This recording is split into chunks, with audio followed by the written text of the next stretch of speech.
Ever wonder what it must be like to live in gorgeous Sea Haven just like Truman Burbank? Waking up to that beautiful wife Meryl kissing you on the cheek, or even cracking open a delicious beer with your friend Marlon. Well, now you can get a taste of that life by fixing yourself Truman's favorite new Mococo drink. All natural cocoa beans from the upper slopes of Mount Nicaragua. No artificial sweeteners. This is the Truman Show. What the fuck are you talking about? What are you talking about? He doesn't say fuck, but it's just... Do you think, like, they didn't teach Truman curse words so he wouldn't curse on television? Oh, yeah, that 100%. That's what I was... That has to be it, yeah. I was thinking about the censorship quality of it. Just like, they can't control what Truman says, but they can control what he learns. Yeah. Which is another thing of just like, why did they teach him about the world outside of Sea Haven? Why did they not, like, take the education as like Sea Haven's because they could easily be like Sea Haven's the only place that ever exists. Oh yeah, that's literally just his whole world kind of thing. Yeah, that's true. You know, I wonder if it probably wouldn't have been as relatable for the audience watching. So they probably wanted to give him the impression that he's has opinions about politics and certain things. Yeah, because the movie like starts with like, this is very real. This is real life. Nothing Exactly. about Truman Show is fake. Yeah. So they want to keep that facade going. So like they can't make it too sci-fi. Yeah.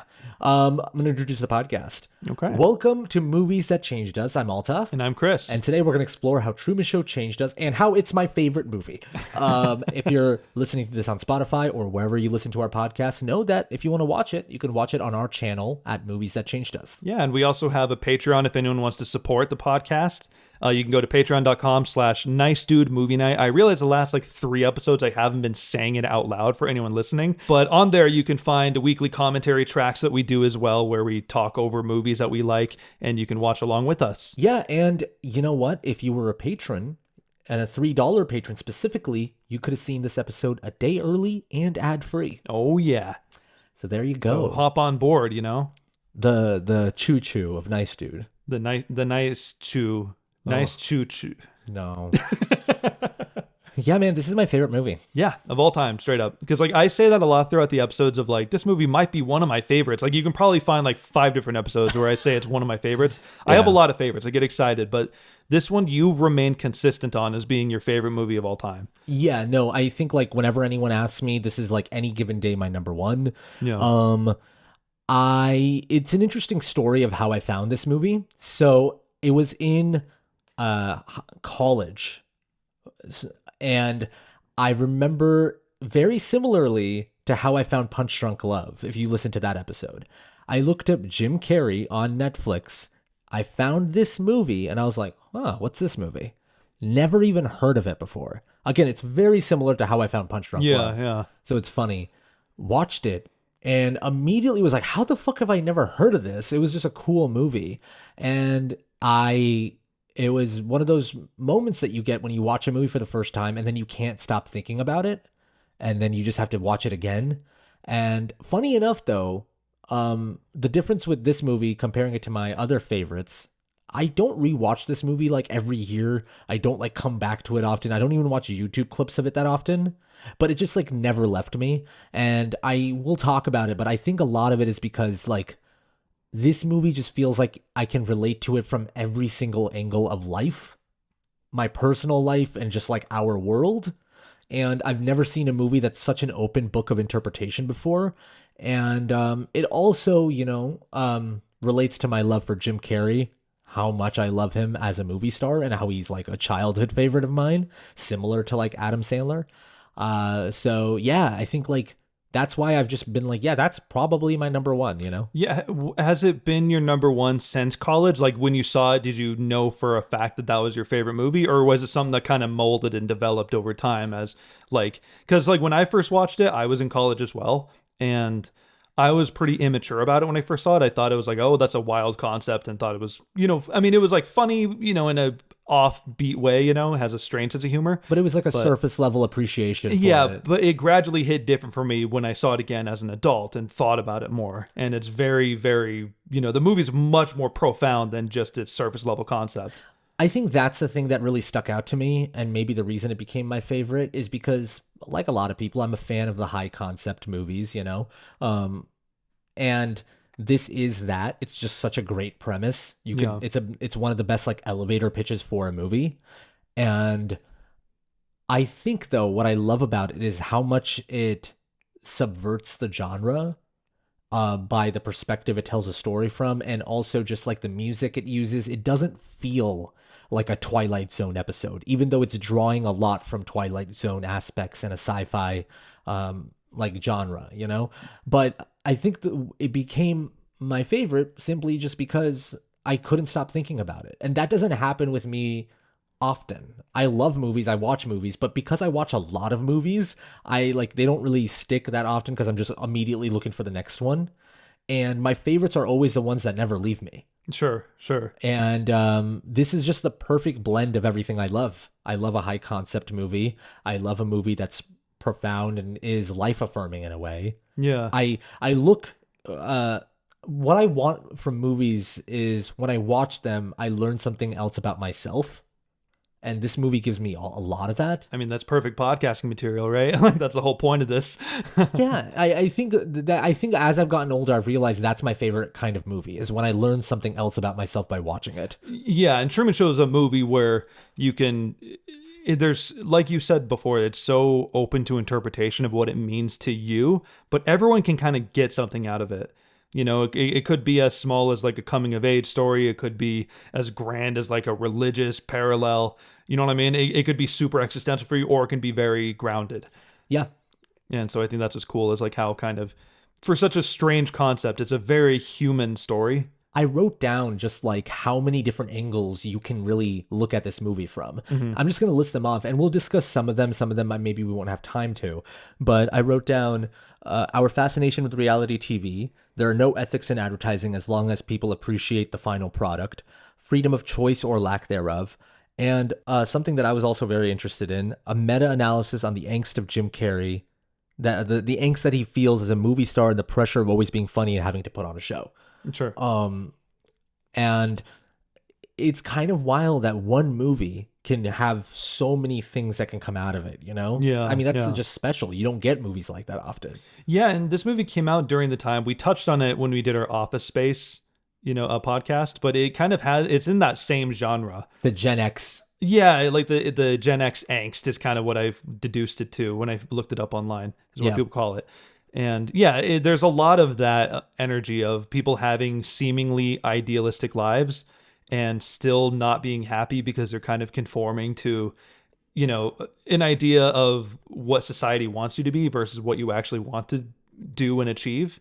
And this is also a time period where like people were still watching TV at the same time. Mm-hmm. Everyone would usually tune in to watch like a sitcom or one show or one late night talk show or something like that, and everyone would talk about it afterwards. There was this like monolithic aspect to culture that we don't have anymore.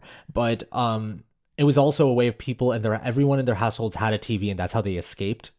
And I think what this movie is investigating, and it's something that's so real now, is that as like TV progress and as media progress, what we've looked for is a glossy reflection of our own lives. We want that more and more.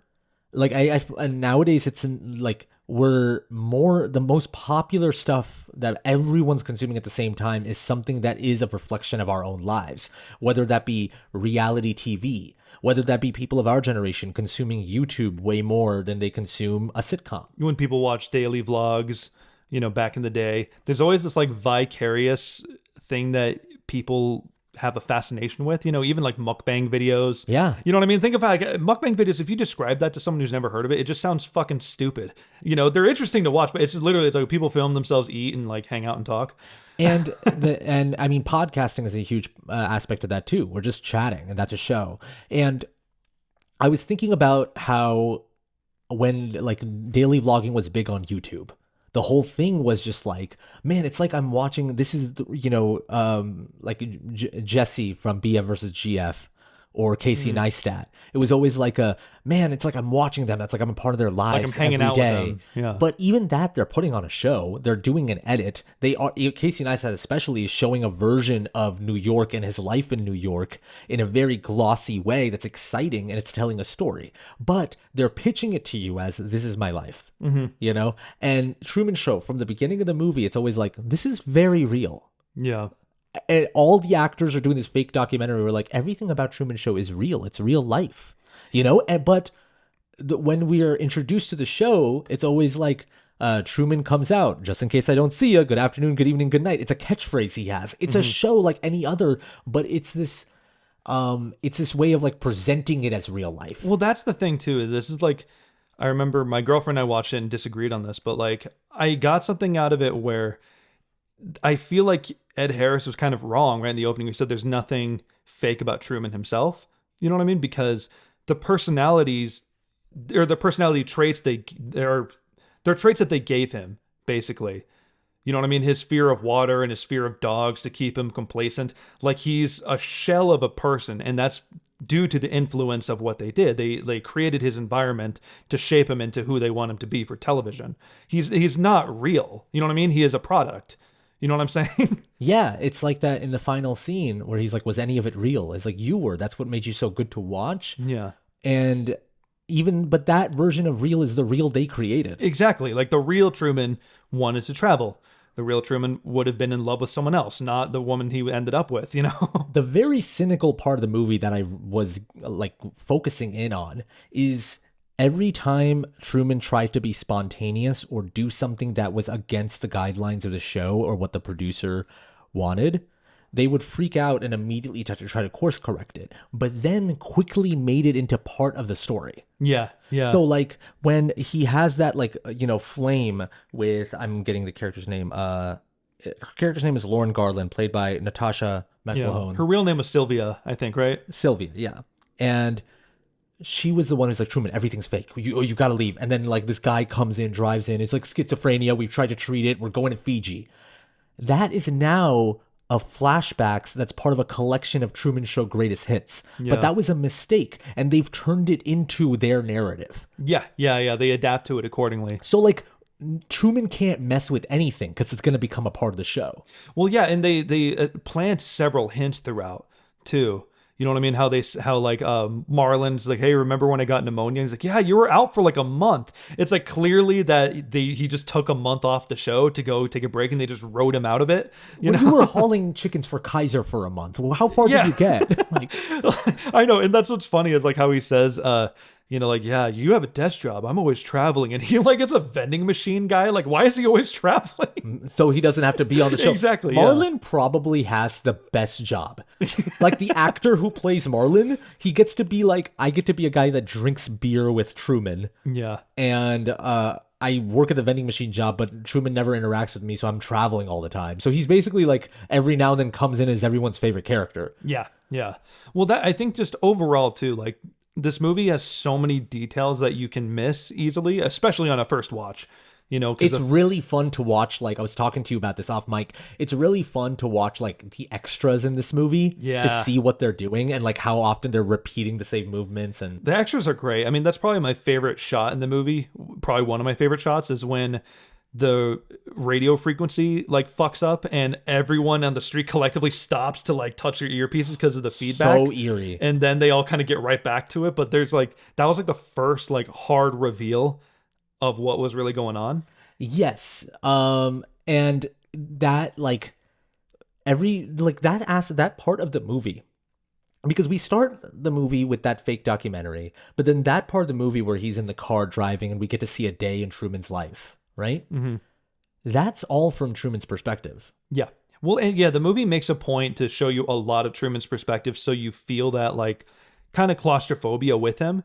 But then also you have questions. Oh, exactly. You stay fascinated. But even when the rug is pulled, when the curtain's pulled back, is they show very little of the fans in their real lives. Like most of it, you just see it from the perspective of the television, but you don't actually see anyone outside of that. So it keeps it very minimal, like almost like you're still inside of the TV. Those two guys working at the auto shop, the two old ladies, the guy in the bathtub. Yeah, the Truman bar. It's almost like you're still inside of the TV when you see a glimpse into the real world. Yeah, and it's an hour in where we finally cut to Ed Harris. Yeah. An hour into the movie. And it's in the middle of the scene with Marlon. It's such a like cynical scene where Marlon's like, Truman, if everything is fake, then I have to be fake too, and I'm not fake. And he's like tearing up, and it's this moment where Truman's feeling something, or at least you think he is. Yeah. And then it cuts to Ed Harris feeding him the lines. And I wrote in my notes that it kind of reminds me, like, then afterwards it goes into that 60-minute style interview that explains how the show operates. And that kind of reminds me of like when Morpheus finally reveals the exposition to Neo about what the Matrix is. And that scene is always referenced as like it's an 8-minute exposition scene in Matrix, but it works so well. And it's because they spent all this time making sure you have as many questions as possible to when you get to that point, you're just like, fucking give me the answers. Yeah. And that's kind of what happens in this movie too. Because Ed Harris is literally sitting down, giving an interview, explaining the show. That should be a boring scene, but you have so many questions. Oh yeah. A worse screenwriter would have made that the opening, pretty much. Yeah. You know what I'm saying? And yeah, that is one of the most important things is exposition needs to be earned. It's really obvious screenwriting 101 stuff, but it's just such an elegant way to execute it. Because that is a movie that like, it has such a specific concept that just sounds, like you said on paper, just a great elevator pitch, but they pull it off with such like care and precision of like how, again, like I said earlier, how many details you can constantly see hidden cameras in the background that it doesn't draw attention to. Well, a lot of the first hour is shot through perspective of hidden cameras. Well, that too, exactly. They constantly use that fisheye lens throughout that kind of changes up and like zooms in, you know? And there's like, before they even reveal, like I said, an hour in, they also reveal that everything is for sale on the Truman Show. Before we get to that exposition sequence, we're also seeing the wife, Meryl, being like, get one of those new elk rotaries. Yeah, and they just crash zoom on her. Or the shot of the twins, like shoving him next to the Kaiser chicken sign. Yeah.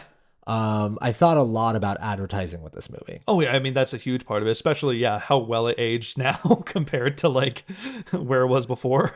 I was thinking about like us and how we like do ad reads and how YouTubers do ad reads, influencers do ad reads, and how before in traditional media, it was always like companies buying ad time and creating their ad off their own agency and putting it in between breaks of the show. Yeah. Now it's like content creators like you and I are reached out by companies given a certain sum of money, and we have to do an ad read, but we're also asked to make it not seem like a commercial. Yeah. Make it seem like you're their friend.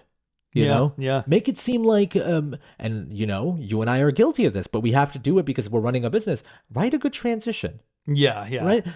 Make it seamless. Yeah, make it just seem like part of the video. And I thought about that a lot while watching this movie. Yeah. Is like, we're all doing that. And now it's like not even what I wrote down about like there's no ethics in advertising. Now it's not even looked at as like a sellout thing anymore. Used to, remember when YouTubers in the early age of YouTube was like, oh man, they took the sponsor, they're such a sellout. No one even bats an eye anymore. Oh yeah, well that's the thing too, is like at least nowadays with YouTube, with us and a lot of other influencers, that illusion, like they're not trying to trick the audience just because like the audience knows what an ad is. You know what I mean? And they include a little segment on the video that says like, there's a product placement included. Like it's very clear now the difference.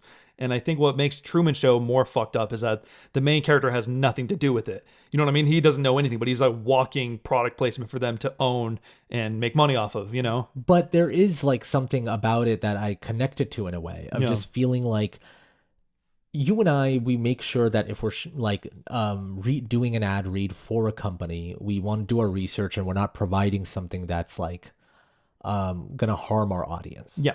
And it feels like, okay, we have to acknowledge the fact that we are personalities reading this, and this is people watch us, because it's different than like Sam Malone from Cheers stopping the show to be like, by the way, guys, we're enjoying this drink all together, but you know who it's brought by? Fisher Price. And it's what? But that's kind of what YouTubers do. Yeah. And I kind of thought about that. I was just like, I know you and I are not like monsters, or we're not like trying to be like shilling it out with no ethics or anything, but we've seen YouTubers go that direction. Yeah. Where they're like, they'll take any money from whoever. And at some points, you can't even blame them because they're like, it's the business is what you have to do. But where are the ethics in that? Maybe the aspect of selling out and the pearl clutching on that wasn't necessary, because you can go a dangerous direction with everyone just having this mentality of like, don't worry, man, get your bag. Yeah. And that's yeah. kind of dangerous, I feel. And I thought a lot about that every time it just like cut to the elk rotary, or like what I mentioned in my synopsis, the Momo cocoa beans. You kind of feel like you're in the twilight zone of like, God damn, everything's sponsored. Everything's an ad read. Yeah, well, that exactly. It's not a real life. This is kind of a cliche thing to say about this movie, but it feels like sometimes we're in the Truman Show. Sure, yeah. I think it's we all see ourselves in that sort of situation. You know what I mean? And I think like constantly you're being fed like, I've been looking more into like dopamine addiction and some of that stuff too, and how advertising is a huge part of that. Like no shit. But how much your shit's being shoved in your face of trying to get you to buy things. Well, it's also relating to this movie. This movie's also a lot about freedom of choice, or like I said, lack thereof, the illusion of choice, right? Which is what Truman is given, this illusion of choice, but everything's been managed by Christoph. Yeah, they're conditioning him. Like right in the opening, obviously with the light falling and how when he's driving, how the radio says like, things are falling from the sky. But he says like falling from a plane, that they're constantly conditioning him not to want to fly. Thinking about flying somewhere? Truman's like, nope. Yeah, exactly. And then like obviously the big part is when they assign him to go across to another island and he's too scared to get on the boat. And they've created a trauma for him, so he can never be on the ocean. They've literally manufactured a trauma. Yeah, they killed off his father. Yeah. Like they made him like a fatherless man. And to make sure that they put a nail in the coffin of how he should feel guilty so he doesn't want to leave, his mom literally says to him, is like, but I never blamed you, Truman. Literally putting that in his head. It's so messed up. Yeah, oh yeah. Well, I mean, he's literally casually gaslit by everyone. Every time he's feeling like he's going crazy, there was like, Truman, it's not like that. And then eventually they just straight up telling him like, Truman, you're having a psychotic episode, And, like I was mentioning, the illusion of choice, just going back to your algorithm and like dopamine point, I wrote down in the notes of just like, I feel like nowadays also with this idea of just like we can turn on the TV and we choose what we want to watch. It's not the cable companies being like, this is on at 6 p.m. There's nothing else. Yeah. We go on Netflix and we can scroll. And so there is that illusion of like, we can watch whatever we want tonight. Everything's on HBO Max and everything's on Netflix and everything's on YouTube.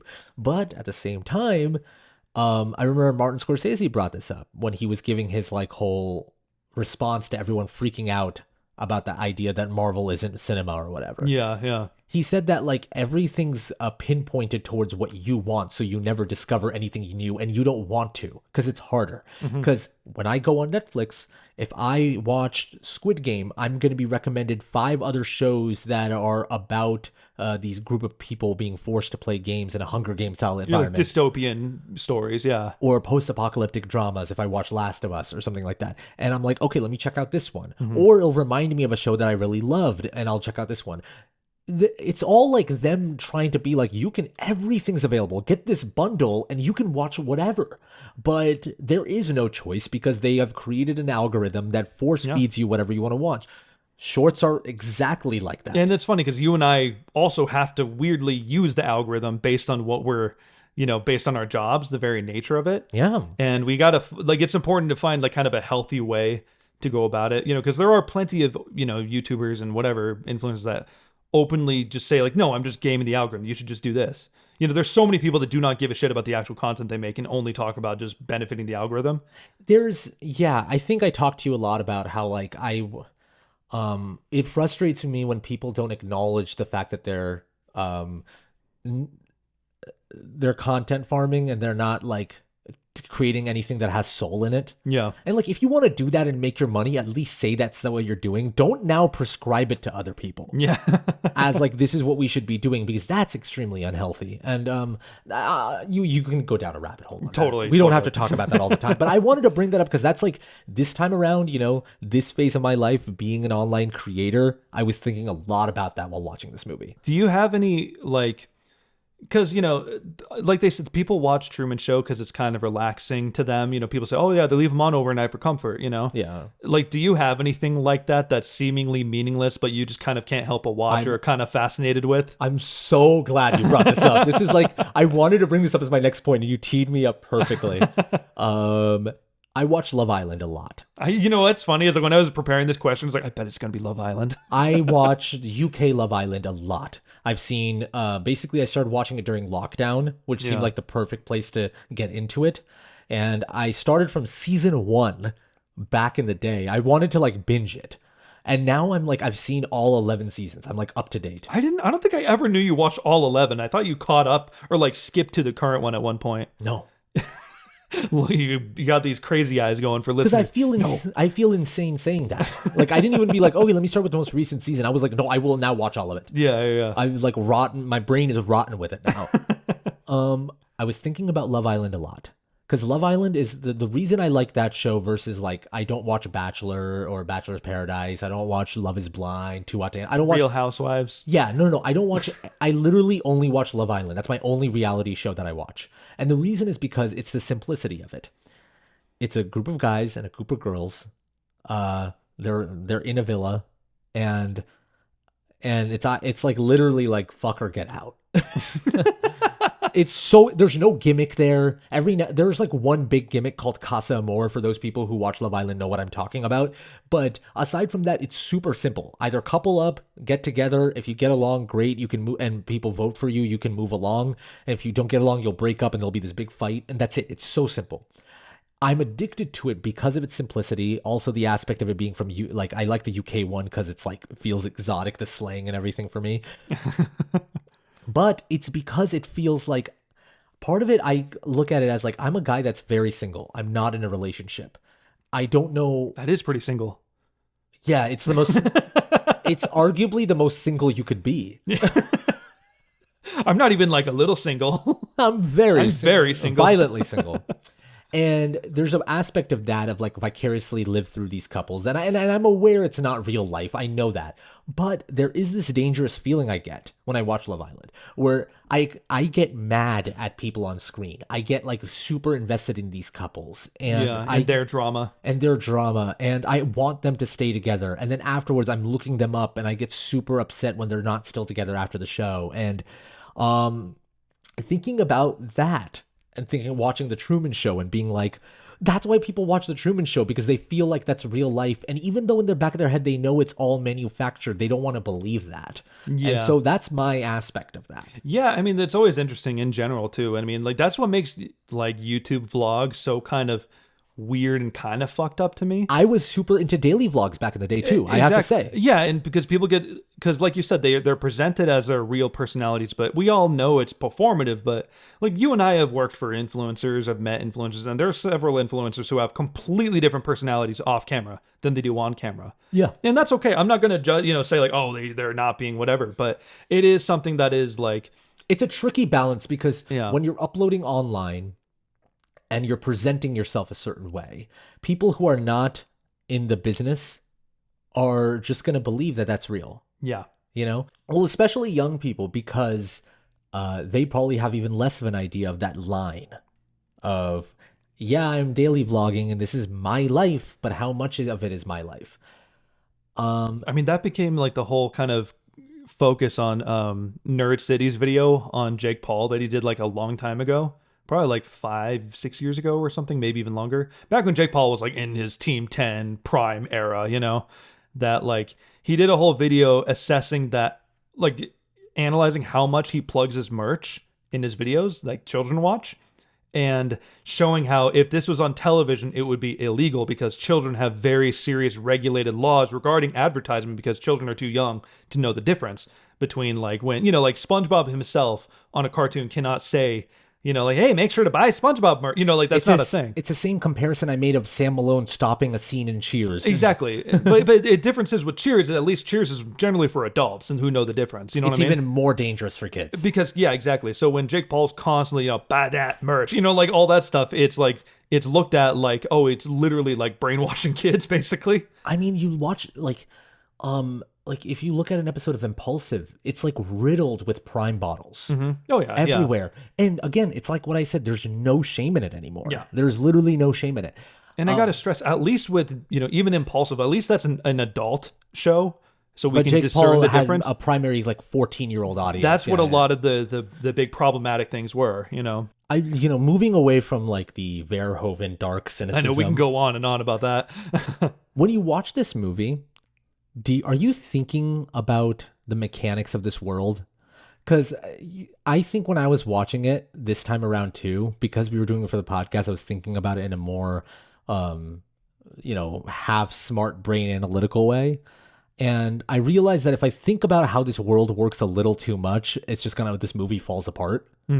What is it like for you? Are you able to be like, okay, this doesn't make any sense how this would operate as a real show in real life, but it doesn't matter? Like, Yeah, that's kind of how I saw it. I was more focused on like the ideas behind it. You know what I mean? Or like the emotional ideas, kind of the philosophical ideas behind it, what it means. yeah, You know what I mean? And the idea of like, like the general purpose was there. And I think they did a lot of work though, just to kind of still, I mean, it's exaggerated. Of course, they say they have like 5,000 cameras in one place. It's like impossible to ever achieve that. But it's like, okay, well, at least they did the legwork to know in order to achieve that, this is what you would need kind of thing to pull it off. my favorite shot is when it cuts to him in the crib and it pans up and there's one camera lens at that carousel. Yeah, that was just dangling over him. I'm also a person that like, if you sell the premise well enough to me, I'm not a guy that gets obsessed with plot holes. I think also for me personally, that's an annoying way to watch movies. Yeah, I think like there's always that kind of, I think everyone has different lines or different boundaries between when, because like obviously if it seems impossible to the point where it takes you out of the movie, that's a fair criticism. And everyone has a line, like you said. So, yeah, but like I said, I can tell with this movie especially, they did so much legwork to kind of, make you feel like, again, anyone listening can Google details in the Truman Show, and you can find so many random little images or things in the background or things that more than imply that this is a show. Can you say the thing about the vitamin D thing? I thought that was so cool. Yeah, there's one that I found where when he's having breakfast, you can see a bottle of vitamin D pills right next to him because he doesn't get actual sun, that he has to take vitamin D supplements. Yeah. And also even like when him and Marlon are looking at the sunset when they're talking, you can see the moon fully visible as well. That's impossible. The sun is not pointing towards the moon. You cannot see that in real life. It's clearly a manufactured image. This movie also came out in 1998. And it's set in the 90s, contemporary in the 90s.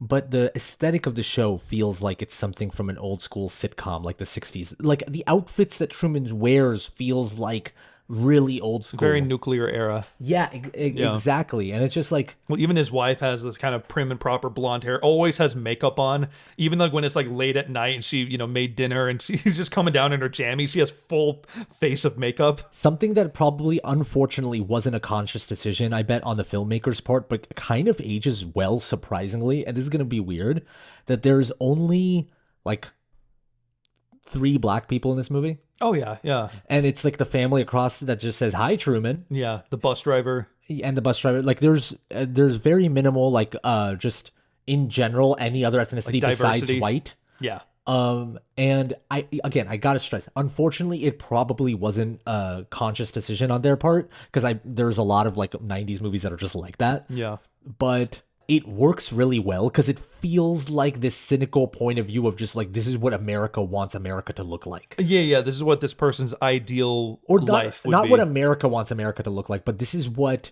the media wants America to look like. Yeah.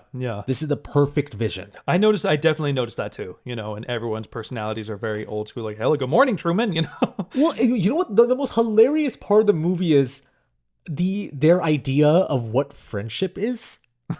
It's like, when you're with your buddy, all you want to do is play golf on a bridge and have a beer. Yeah, and he's always carrying his 6-pack of beer with him every time he goes in. Their way of getting Truman out of the basement is Marlon coming in and being like, "Surprise party." Yeah. You know how pissed off I would be if you came at me in the middle of the night with a 6-pack and be like, "Surprise party."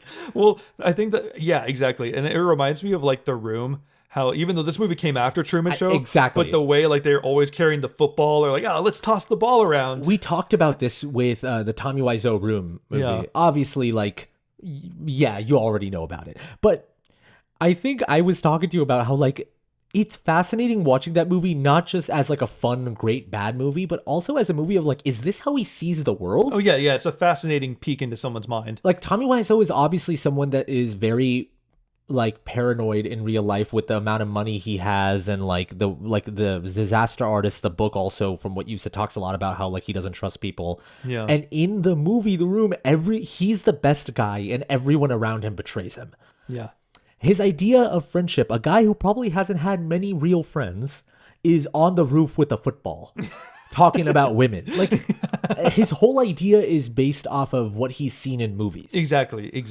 And Truman Show weirdly has echoes of that too.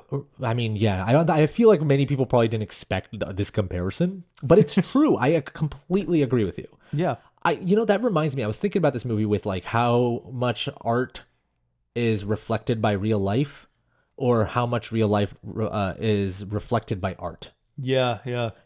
I think we always think of like people who make art take inspiration from real life and express it in a beautiful way or a dark way, and that's how we see things, right? But I was thinking about living in 2024 and how that line keeps blurring. And then I was thinking about Truman Show and how like if I was a person watching the Truman Show in real life, I would want my life to be like the Truman Show. Yeah, well, I mean, that's even like, BoJack Horseman talks about that.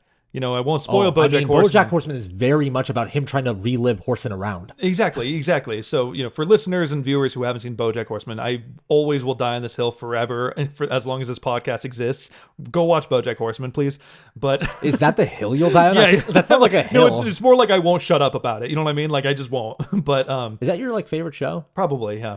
I'm going to comfortably say that. That's amazing. Yeah. With that being said, yeah, but BoJack's a character that expects things to wrap up like a sitcom because he worked on a sitcom for 10 years of his life or whatever. And so he just blurs that though. Like you said, I think people do get inspiration or see, what dating should be like or what sex should be like. There are certain things that the way the media or movies and TV shows present it that make certain things look cool. That was the thing I talked about with Superbad.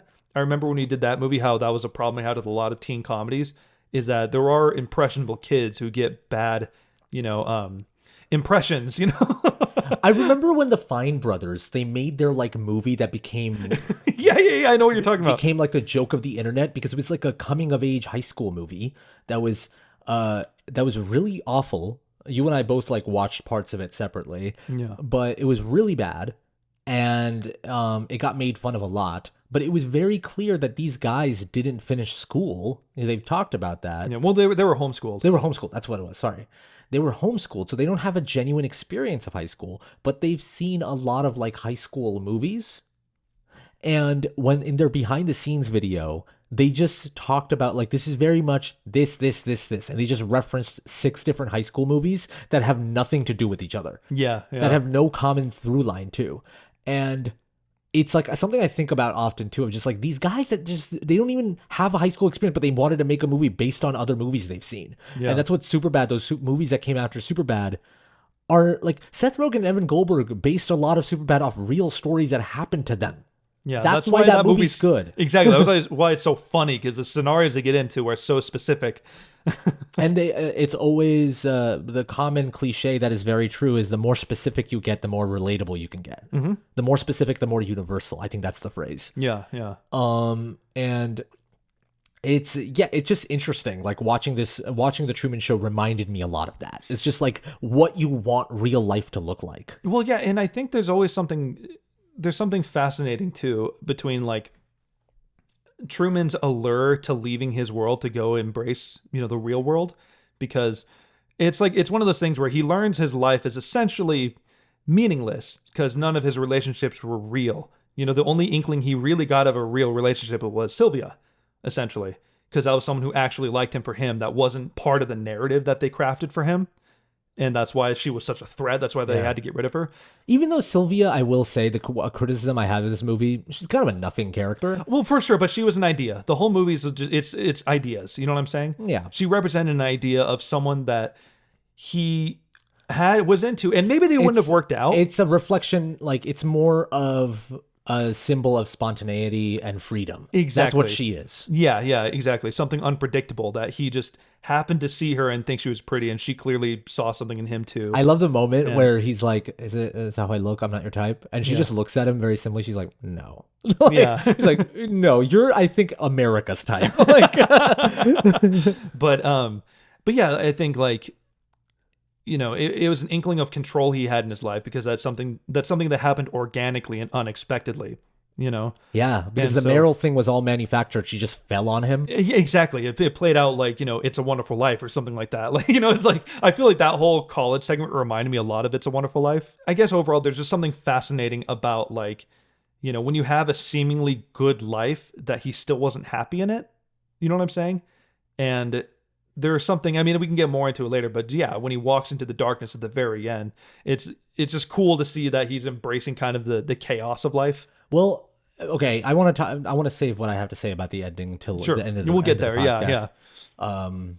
But something I want to say is that I want to touch on Jim Carrey a little bit as an actor, performer, what he means to me. I want to mention really quickly that we did on our Patreon, if you're part of the $5 tier, like we mentioned earlier in this podcast, we do commentary tracks on there. And we did a whole Jim Carrey classic series where we did Ace Ventura, Mask, Dumb and Dumber, Grinch, Bruce Almighty. Yeah. I might be missing one there. But anyways, go check it out. I don't know, but I mentioned on that commentary track a lot that Jim Carrey is just like a person I grew up with. His movies were just on TV a lot, similar to Adam Sandler for me. And I think this is a person, he's been very vocal about kind of the sour taste he has about his comedy persona, that he wasn't able to really move away from it. And he tried different things. He did Eternal Sunshine. Cable Guy is actually a surprisingly very dark role. I haven't seen Cable Guy. In my opinion, one of his great performances, even though people are pretty polarized about that performance. And this movie, and he's done other serious roles, but these are like kind of the big three: Cable Guy, Eternal Sunshine, and Truman Show. And I think he's a person that's been very vocal about the idea that like people just want me to be the funny guy, Jim Carrey, but then when I give them what they want, they don't want it. And he talked about that while he was reflecting on how Dumb and Dumber 2 wasn't like responded well by people. Like people just didn't like it. Yeah. And he was like, it was an example of like, I tried to give them what they wanted. And it was like one of my few times where I tried to listen and then they didn't like it. And it's just like, you want this idea that you grew up with more than you want me. And you just want me to put on a show for you. It's like the whole make them laugh thing. And I was thinking about watching Truman Show and that scene specifically. And it's after like the whole exposition of how Truman Show works. It's after the first hour of the movie when he's just drawing on the mirror the alien ship. And at first, Paul Giamatti's worried and he's like, does he know? And he does his classic. It's like, this is Planet Truman. And then it cuts to Paul Giamatti laughing with his co-worker. And then before he leaves, he just says, that one's for free. And that whole second half of the movie really becomes about like, I'm going to put on one last show for you, but I'm done. Yeah. And he takes a bow and he's like, I'm done with this. And there's a big oral history written about Truman Show talking about the difficulties in production, and Jim Carrey did not have a good time making this movie, especially that boat water scene. Like he almost died during the whole like, wow. scene. I actually didn't know that. That's crazy. He did not enjoy making this movie. And he's talked about in the interview for the oral history, like whatever, 20 years later or whatever, how he never wanted to feel out of control of his career again. And this movie reflects that a lot. I wonder how much like of the meta-analysis you can go through with Jim Carrey and his stardom. It's super fascinating. Yeah, that is interesting to me. It reminds me of the conversation we had during our Groundhog Day podcast of how Groundhog Day and the production of it is like a weird parallel to Bill Murray in his relationship with people. How the movie's a reflection and the production is a reflection. Exactly. Yeah. There's something fascinating when that happens, and that's what's kind of cool about art. I mean, if Jim Carrey didn't have a good time, that sucks. You know, I wish Truman Show and Groundhog Day are actually good. They could be good double features. Oh yeah, fuck yeah, they could be. Yeah, because I mean, people have even said like Truman Show might not have existed if it wasn't for Groundhog Day. It just shows you how influential Groundhog Day was. I know, right? That movie does not fuck around, does it? And it's interesting now that Jim Carrey is just like, I'll just do Sonic movies every 2 years, but I'm basically retired. And I guess good for him. He doesn't need to do anything. It seems like he just enjoys doing the Sonic movies too. I think he never liked the show business aspect of it, but he was a man built for show business. It's Yeah. so interesting to me. A man that is like so good at performing, but someone who doesn't want to be performative. Yeah, and I wonder, I don't know Jim Carrey personally, or which, it's one of those like which came first. Like, do you think he thought he wanted to do it, and then as he found insane success, he realized it wasn't what he thought it was? I mean, yeah, he's talked about that many times. Yeah. He thought like money and fame would solve all of his problems, and it didn't. Like, I mean, he's been very vocal about that. Because that dude like dominated I mean, the 90s. he got paid like by the time he did Dumb and Dumber, he was getting paid $20 million a movie. Like, it was like he was the biggest movie star. I don't want to end this podcast without talking about two scenes, and we're obviously talking about the ending, but that's not what I'm referring to. Yeah. One scene is probably my favorite moment in the entire movie when Truman is starting to realize everything's a little fishy. Time the camera's mounted on the revolving door and the music just swells. Yeah. And I don't know why, but I get goosebumps like watching that scene every time. And it's obviously like a visual representation of the world turning around him. Yeah, his world spinning essentially. His world spinning, and it's his first time not going in the building. So it's revolving, but he leaves right outside. And if you notice, the camera's shaky and zooms in because it's not used to going that direction. They're trying to keep up with him, what he's doing. It's beautiful, and it doesn't explain any of it just yet, but you understand what's going on. And just like Truman, your gears are turning too. I remember a shot that really caught my eye too is after he has the whole meltdown and his wife leaves him supposedly, and he's in the office. Do you remember when he puts the pencil in the pencil sharpener? And the camera spins along with it. Yeah. I wonder. It felt like almost like the movie's way of telling you like things aren't quite back to normal yet. Even though Truman is trying to make everyone believe that. Exactly. Well, that's what's so cool about it is the fact that like it starts with Truman's perspective, goes to Christoph and at the control room, and then it goes back to Truman's perspective, and Truman tricks you into thinking that he's back to his old self. Yeah. I mean, well, that I think like the whole bit with the extras and him having his like kind of interacting with the world and trying to figure it out. It reminds me of how video games are designed a little bit. Interesting. Because like NPCs and stuff like that. Yeah, because like video games, essentially when you play a video game, it's obviously, no matter what genre it is, it's a virtual world that you're kind of immersing yourself in. And the job of the designers is to create this illusion that even though it's made of a bunch of polys and animated sequences, whatever, you're creating an illusion that you're in a real virtual world. You know what I mean? And there's like a relationship you have that is something like Last of Us, right? That game is generally not glitchy. There's not a lot of glitches that break the illusion on Last of Us. It's a very polished game. Yeah. But if you try to go outside of the level, for example, if you want to leave, there's always like a building there or bushes that it doesn't let you walk outside of. Right. You know what I'm saying? And so it's like a way of like keeping you inside where it wants you to be, but still keeping an illusion that you're in this real world. You know what I mean? I'm not a gamer, but I've also noticed this thing in video games now with the technology progressing in an astronomical way that the borders of where you can go and cannot are like kind of fading. Mm-hmm. Like if you look at Red Dead Redemption, the things that you can do in that movie and explore the land freely in the game, you mean? What did I say? You said movie. Oh yeah. The things that you can do in that game and explore the land and how expansive it is wild. Yeah. But it's so realistic. And that's the thing. It's functional. And that's the thing it always like is they talk about you can grow your beard and you can do all that stuff. Animals eat each other if you study them and watch them for a certain amount of time. And I was thinking about when you brought it up, I was like, okay, movies and TV have like, or media that we watch has gone this direction of like trying to be as real as possible. Realism or whatever their version of realism is being stressed. Is that same thing kind of happening in video games where, let's say like RPGs or just in general, like games like Red Dead or Last of Us, they're trying to prioritize as real as it can be? I mean, definitely games like Red Dead Redemption for sure. I mean, like if you look at games like Fallout or games made by Bethesda, like the Elder Scrolls games and stuff, the part of the charm of those games is kind of how doopy the NPCs are and how like there's like bugs and glitches here and there, but it's kind of endearing in a way. Nowadays, people are getting fucking sick of it, but at the time, it was kind of loved by them. If you're in like a town on the Skyrim, you can run around, jump on the table, and just bounce over, and the NPCs don't react because it's fake. You know what I mean? Yeah. And I feel like Truman Show was almost weirdly like, demonstrating that in its own way. Do you think like are there games out there that are like similar to what Truman Show's trying to achieve, where this is real life? There's no fantasy here. This is just everyday life. I mean, Are there games like that? I mean, the closest that kind of explores those types of themes is probably the Stanley Parable. Because I was thinking Sims. Oh yeah, well Sims, yeah, exactly. Sims is like kind of like what if you were Ed Harris in the Truman Show.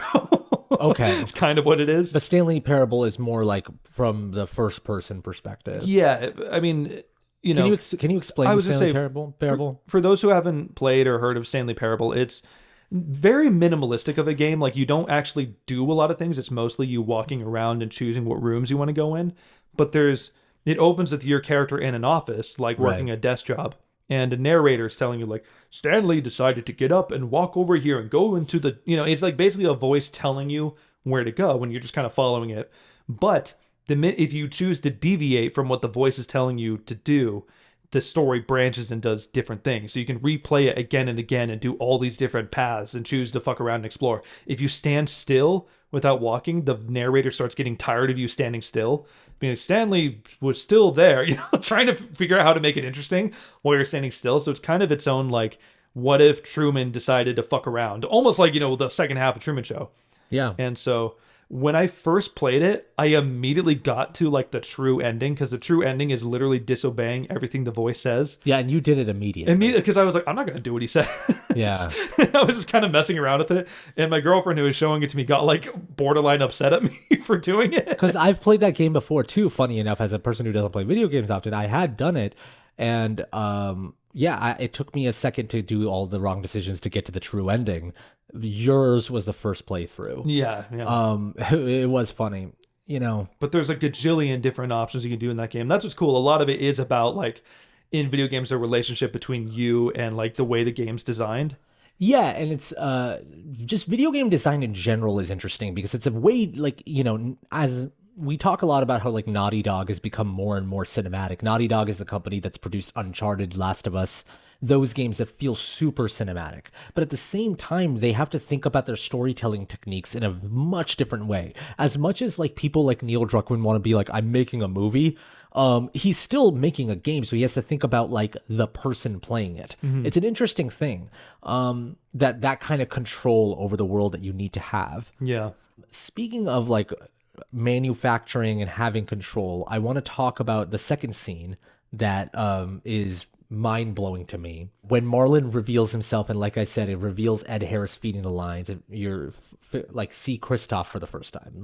You see God for the first time. Yeah. At least working, because he's in the very opening when he does that brief little interview. Oh yeah, But it's like the time you see him like working in it, like feeding him the lines, like in the thick of it. I remember watching the scene back in like college, and it's him meeting his dad, and how Kristoff is like, okay, crane cam, button cam. In a funny, dorky way, I do remember watching that scene being like, damn, directing looks so cool. Yeah. To have that level of control to bring out an emotion, It was like, and the way Ed Harris reacts, like he's fucking Stanley Kubrick who just got the perfect shot. Yeah. And he's like, yes! And he's like, it's the only time you see him like express any sort of emotion. Well, that's his whole life's purpose. He spent like 30 years of his life just guiding this guy. Well, it's what I love about it. It's like he lives there. Yeah. He sleeps there. He sleeps in Sea Haven on the moon just like everyone else. And you don't know anything about his personal life. And you brought it up how like we don't know anything about the personal life of the people watching the show either, but it's very contained in that way. Yeah. We don't go to Kristoff in his bedroom thinking, like we don't do that. No. I mean, again, I got to emphasize that it's very focused on Truman and his perspective. And even if you see things outside, it's like just a glimpse. You were talking a lot about how like there's that parent-child relationship with Kristoff and Truman, and you could also look at it as especially towards the ending with God, and humans. But you want to talk a little bit about that? Yeah, well, I mean, like I think, I'm not a parent, but I can imagine this. That parents obviously have a tremendous amount of responsibility in creating the environment for their children. You know what I mean? In terms of what city you're living in, how far away their school is, what their school is, what kind of kids go there, who your kids hanging out with, all of those things that you have a responsibility of influencing. And to some extent, you can and should control it, of being mindful of what would affect your kid and what wouldn't. But at the same time, yeah, when you overly control, it's only going to lead to more resistance and chaos, you know? Yeah. And so there's an energy there brought forth. Obviously, like the way like Ed Harris has, or Christoph clearly has like an affection for Truman, the way he puts his hand over the screen. And, you know, he does seem to have like a weird family connection because he's like, he doesn't feel like I created the show, but he feels like he created Truman in itself. Or just you're like, because we're not parents, but we are children of parents, as dumb as that sounds to say, but we are. And you end up thinking about your whole life of just like your parents' perspective and point of view is what shapes you. So you have to think back is like, and like for a lot of people who suffered through like bad relationships with their parents, they have to then unwind and unpack themselves to become something else and move on. But it's always going to be a part of them. And I find that super interesting is that like you are everything that your parents raised you to be. And whether that's good or bad, you have to now reckon with that. And now you have the choice of running with it or, you know, Making a change and moving on and going into the unpredictable dark void. That's what I was going to say is like going into the unknown behind it. You want to talk about the ending? You know? Yeah. Can I ask you a couple questions first? Because I wrote down some fun little questions. Yeah. I didn't want to rush into it, but I was like, okay, we're gearing towards that now. Yeah. Go ahead. So, okay. Give me a second. I had a question in mind that was kind of dumb, but it was like fun. I was just like, what city in the U.S. would your Sea Haven look like? I mean, I don't know. Like, I have no, like, I don't like that stuff. I don't care. You know what I mean? When you watch Truman Show, don't you want to be like, man, Sea Haven looks nice though? I Like, mean, there's a small part of me that's like, I kind of want to live in Sea Haven. Like if it was real, yeah, but that's not real. Like I just know inherently that's not. People aren't like that. I wouldn't do that. No, I wouldn't want that. I think the beautiful part about this movie, though, is that there are times where I was like, even if everyone was pretending, I wish they were pretending to like me. That's the saddest thing I've ever heard. I know. No. But like, I think there's something to be said about Truman walking into that black void. Yeah. Like, it might not be beautiful in there, but it won't be. He'll be free. Yeah. That's the point, right? But you end up thinking that the darkest moments of your life, Sea Haven is beautiful, even though it's fake. And at the darkest moments of my life, I want a Sea Haven, but Sea Haven's not real. It's not real, and it diminishes what good things actually are. You know what I mean? Like good things in life are like fought for and earned a lot of the time, or like, you know, hard, you know, like a good relationship with your wife, for example. And it's selfless. Selfless too. That's very important, is the impact you have on other people too. Yeah, it's not just given to you. You earn it through communication, trust, you know, all of those things that come with creating, and that's what fosters a good and meaningful relationship. So I wouldn't want someone to just pretend to like me and just laugh at all my jokes. You know what I'm saying? You're totally right. I'm saying this in a sense of like, I think the most anxious and worst part of me when I'm at my lowest wants a Sea Haven. Sure. Which is a very selfish thing to want, because I want to be the center of attention. I want everyone to, even if they're pretending to like me, you know, but it's a selfish thing to want because it's coming from a place of ego, but it's real. It's humans go through those phases where you feel that angst and you want to be the center of it, but you can't be. Yeah. But look where it got Truman. You know what I mean? Yeah, exactly. And the most beautiful part of his life is one that was unpredictable. Is the girl that he met and everything. So, yeah. Anyways, what were your questions? Oh yeah. So leading into that, I felt like I still kind of spoke about the ending, but like, anyways. But if you found out your life was all fake, for example, you know, exactly like if it was the Altaf show, what would the hardest thing be for you to come to terms with? Like, what would like the first thing that would come to mind of like, oh, this, like, no, that can't be fake. That my parents weren't real. Yeah, that would be pretty wild. Insane that his mom is just like an actress. Yeah, I think about that all the time because, like, you know, there is also the insecure part of me that if the love of my life isn't real, I'd be like, in my mind, I'd be like, I fucking knew you didn't like me. But if the parents are like biological, and if you find out they're not real, I mean, I bet there's probably a lot of people in real life that go through things like that where they're just like realize their parents are not who they are. You know, I don't want to make light of that situation, but it's still like that can fuck you up. Yeah, I mean, of course it was. Truman is not going to be the same after he leaves, no matter, even if he's seeking out a normal life. It's one of the reasons why I'm glad that the movie doesn't like explore the 5 minutes after he exits. Yeah. Because he is, like Paul Giamatti says, he's the most recognizable face in the world. Yeah. He will not have a normal life. He will anything but. Okay, so the next question is, just as well, going off of that, if it was the Altaf show, which if you don't know about it, if you're just in the Altaf show, what do you think would be the most famous episode? Like in your whole life, if it was your whole life is broadcasted out, what would be the most iconic moment in television? Okay, so I'm taking my real life. Yeah. And I'm picking the best. Okay. You know, like what do you think would make like great television? It could be an era in your life. It could be a specific moment. It could be like... Oh, man. Okay, so I'm like both thinking of like the best moments of my life, but I'm also thinking of the most embarrassing moments because then that would be like this iconic thing of just like, remember when they did that? Should I share this story on a podcast? I'm not going to tell you You yes know or what no. story I'm just going to say. No, I don't. I swear to God, I actually don't. 90 degrees, really hot, walking back from work. Oh my God. Okay. I mean, that was not that bad. That's not the worst thing you could share. Don't you think that would be the most iconic? I mean, probably. I guess so. Yeah. I don't know you well enough with the intimate details. All right, one. Let's share it. All right, go if for it. you are not like if your stomach can't handle something very gross and graphic, I guess like skip like 5 minutes ahead or whatever. I'll put a time code where you can skip because I want to be respectful for people what they can digest. Because No pun intended. What I'm about to say is pretty gross. So, I was walking back from work and I like at this point in my life, this was about 2.5 years ago. So this was very embarrassingly recent. I remember like I never had the best gut, but I was starting to realize that like, okay, I'm going to the bathroom very often. What's going on? I was walking back from work and I remember my walk back from work at the time, I don't work there anymore. So I feel safe saying this, but it was like a 30-minute walk, right?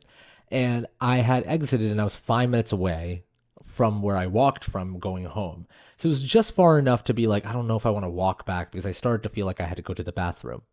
And if you went back, you'd have to be like, sorry, guys, I have to go to the bathroom. And I wouldn't even mind that, but it was like it was a laziness thing. I was like, I can hold it. It's fine. And I started to walk 15 minutes in. It was really hot outside. I was wearing khaki shorts. And my stomach was feeling horrible. It was like gurgling. I was getting the runs and I was like, oh my God. And I was walking past like a park and I was like, okay, let's see if there's a bathroom here. And this was 2022 when like public bathrooms were still locked off because of COVID. And I was like, okay, oh my God. And I remember, and I know the exact, because I went to this park recently. I know the exact tree. It's like a cultural landmark. You can plant a little sign. I pointed it out to my friend. I'm like, that's the tree. Oh man! I sat next to a tree. I sat down, and it looked normal because I was at a park and I sat down. Wait, so you sat on like literally like butt planted on the floor? Yeah, with your shorts on, obviously. You didn't. Yeah. And I sat down, and my thinking was, I'm gonna like try to relax, take a deep breath, and hold it, and make it back 15 more minutes. Mm-hmm. I was like, okay, and then I shit my pants. All right, everyone listening who made it this far into the podcast, please give him some love in the comments for sharing this, because this took some guts, no pun intended. And the first person I call is you, because we lived together at the time. Yeah. And I was like, Chris, can you come by, no questions asked, drop off a pair of jeans, and then give me a ride back home? And he was like, okay. Well, I couldn't do it at the time because my car wasn't working. Oh, your car wasn't working. And then I was like, okay, well, then maybe you can call an Uber, bring the jeans and everything. And then I was like, never mind. I hung up the phone. I bunched it up inside. I had 15 more minutes, and I walked. Now, it was like there was some heavy foot traffic. It was like 4 p.m. in the day. And every time someone walked past me, I would like get off in the corner and pretend I was on the phone. Because in my mind, even if they smelled something, I'm on the phone. Yeah, you didn't do it. You're just a guy walking by. You know, because I'm on the phone, so I didn't do it. Well, when you're outdoors, too, you assume it's something in the ground. Like, you know what I'm saying? There's something going on, not like a person. And I did the thing where I would be on the phone every now and then. I was like... For listeners, he made a wince face like he smelled it, too. I was like, right? And I made it home. You saw me, and you're like, everything okay? I'm like, yeah. And I threw my bag. I... went to the shower, trash bagged everything, took a shower, and then just told you the story. And I'm like, don't tell anyone. And through the course of the 2 years, I've slowly revealed it to my friends. And the end of the story is I learned I was lactose intolerant. Yeah. That was your wake up call. Yeah. All right. Well, again, I got to stress, listeners who made it this far, viewers, in the comments, please just give Altaf some love for sharing this. Let's end the podcast here. We don't need to talk about the final scene, right? The final scene's amazing. We talked about it enough through this podcast. Sure. It's a beautiful shot. That shot in the stairs. Yeah, that's probably one of my favorite shots as well in the movie, when he's like that wide of him walking sideways with the. It's stunning. I think. Well, in the 2022 Cannes Film Festival, they always pick an image from a movie to be their big banner. Sure. And that was the image. Wow. Because that's like. It's movies. You see Truman touching the clouds, and it's like, it's beautiful. But I want to end the podcast with, do you have a story that would be... that would be the most iconic moment in television? Yeah. I mean, I have some that I can't repeat, that you know about. Yeah. Some, but between us, it'll probably be that. Pick a schmaltzy one. Pick one that you're like, you don't have to pick an embarrassing one. Oh man. It's funny, is I thought of this question and I was hoping I would have an answer prepared because I knew it'd come back to me afterward, but I really don't. I talked about how I shit my pants. I know, man. I didn't expect that one from you. Now I gotta. You don't have. Again, I'm not putting the pressure on you to say something embarrassing. Yeah. But you have to say something. You can't just. I'm not going to let you go without saying anything. Do you have any that come to mind? Because you know me well enough. You know a lot of details about my life. Do you know any that I don't come want to to say mind? like, remember when you met me? Like, I don't want to do that. And we can't do that. That's cheating. Yeah, like, no. Of course. Oh fuck. Okay. Now my cortisol is raising, and now it's impairing my judgment and my critical thinking. It's hard for me to decide now. Oh man, I don't know what to say, man. I'm sorry, man. You gotta say something. We can't just like don't put too much pressure on it. Just say the first thing that comes in your mind. Okay. Well, I told you this story. This is much less, and this is a weirdly similar, but this is another funny, embarrassing story I told you a while ago. The story of when I peed my pants full load in 5th grade. Oh my God, yeah. I don't think this would be the most iconic moment in television in my life because I've had some wild shit happen in my life, but I do think that would be pretty fucking funny, is because, to summarize it quickly before we wrap up, I pissed my pants in 5th grade in the bathroom, literally sprinting to the bathroom. I let it out before I even got to the urinal, and I was wearing cargo shorts. Yeah. And to hide it, I poured water in my hands and then splashed it all over. That's my favorite part of the story. I splashed it all over my shorts, like everywhere.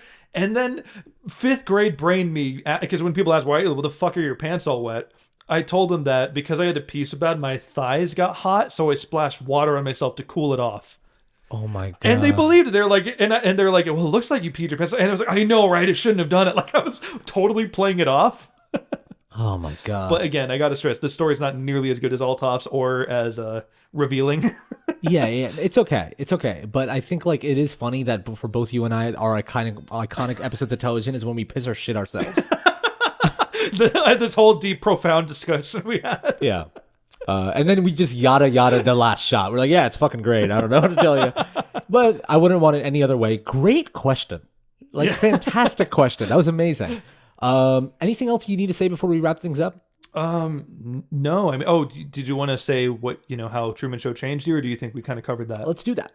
Okay. So Truman Show changed me because I thought, first of all, a lot of it was like, it was my first time seeing Jim Carrey this way. I had never seen Eternal Sunshine at that point. So it was my first time seeing a different side of Jim Carrey, but it made me realize that movies can teach me about life, as kind of simple as that sounds.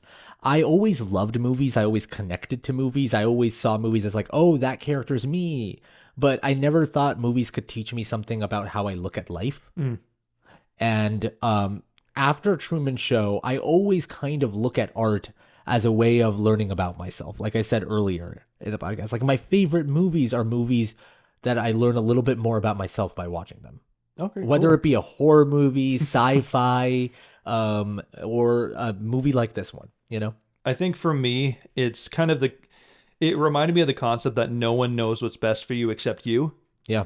And that there's kind of a comfort in surrendering control to other people. You know what I mean? When people have an idea of how, what they expect from you, what you're supposed to be, there is a comfort of just doing that to make people happy. Yeah. But when you choose to go into the unknown, and not let the fear of the unknown dictate you. It is like probably the most rewarding feeling you get with all the good and bad that comes with it. Wow. Yeah. It's the final bow. Yeah, exactly. It's the bow, and then he walks into the darkness, All right. Well, thank you guys so much for watching. Thank you guys so much to our patrons for supporting us again and again. Really appreciate you. Like we've been saying throughout this podcast, go check out our commentary series.